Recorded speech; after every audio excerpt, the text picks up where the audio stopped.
အားလုံးပဲမင်္ဂလာပါကျွန်တော်ဗီဒီယိုလေးအားလုံးပြန်နေကြိုဆိုလိုက်ပါတယ်ကျွန်တော်ဒီနေ့မှာတော့ကျွန်တော် blog အကောင့်လေးတစ်ကောင်ရောင်းချင်ပါတယ်ဒီအကောင့်လေးရဲ့ info ဒီမှာကျွန်တော်ပြထားတဲ့အတိုင်းပဲဓာတ်တွေရောအဆုံးဓာတ်တွေရောတော်တော်ဆုံးပဲဗျာ CTK TTK Holosite အကုန်ပါတယ်ဗျာ Shat Icona လည်းပါတယ်ဘာသာလို့လုံးဝ PVP ချမဲ့လူတွေတော့ Gan Skin နေနဲ့အဆုံးပါတယ်အတီးထဲမှာဆိုရင်ဒီမှာ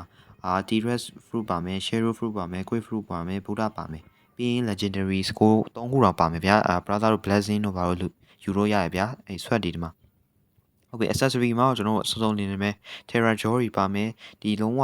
medical accessory ပါမယ်ပြီးရင် aura တွေမှာလည်းလုံးဝ dragon aura ကြီးပါရှိမယ်ဗျာအဲ့ dragon မှာလည်းအဲ့ dragon skin တွေရောအများကြီးရှိမယ်ဗျာပိန်းမှာလည်း skin ကပါအောင်မယ်ဗျာဟုတ်ပြီကျွန်တော်ဒီမှာနောက်တဲ့ treasure ထဲမှာကြည့်မယ်ဆိုတော့အ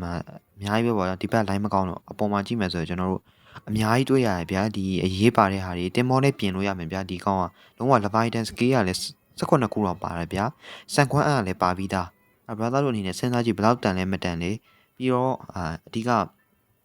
ဒီအကောင့်ရဲ့ထူးခြားချက်ပေါ့ဗျာဒီအကောင့်ရဲ့ထူးခြားချက်ကအဓိကဒီDragon Prime ပါပေါ့ဗျာ Dragon Prime ပါကျွန်တော်ချက်ပြပေးမယ်ဗျာဒီမှာ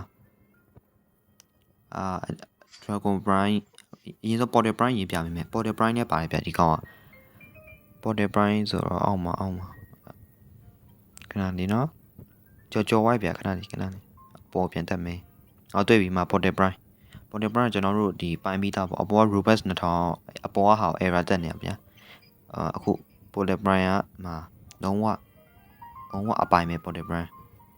ကဲနောက်ပြီးမှအောက်မှာကျွန်တော်ပရိသတ်တို့စောင့်စားနေတယ်နောက်ဆုံး Dragon Prime ဒီမှာ East or West ကိုပါမယ်နော်ဒီမှာအကွေလုပ်လို့ရမယ်ကျွန်တော်အကွေမလုပ်ပြတော့ဘူးအခု Kitsune စားထားတဲ့အတွက်မို့အားလုံးကိုကျေးဇူးတင်ပါတယ်ကျွန်တော်ဒီအကောင့်လေးကဘောင်ဒီကလည်း19.4 million ရှိနော်brother တို့ PVP ချချင်တာမှဖြစ်ဖြစ်လုံးဝတကယ်စနေကြမှာလုံးဝအလွင့်ဖြစ်နေမှာCP ခေါ်တဲ့ဟာပဲပါတယ်အားလုံးကျေးဇူးတင်ပါတယ်ဗျာကွက်တီပဲ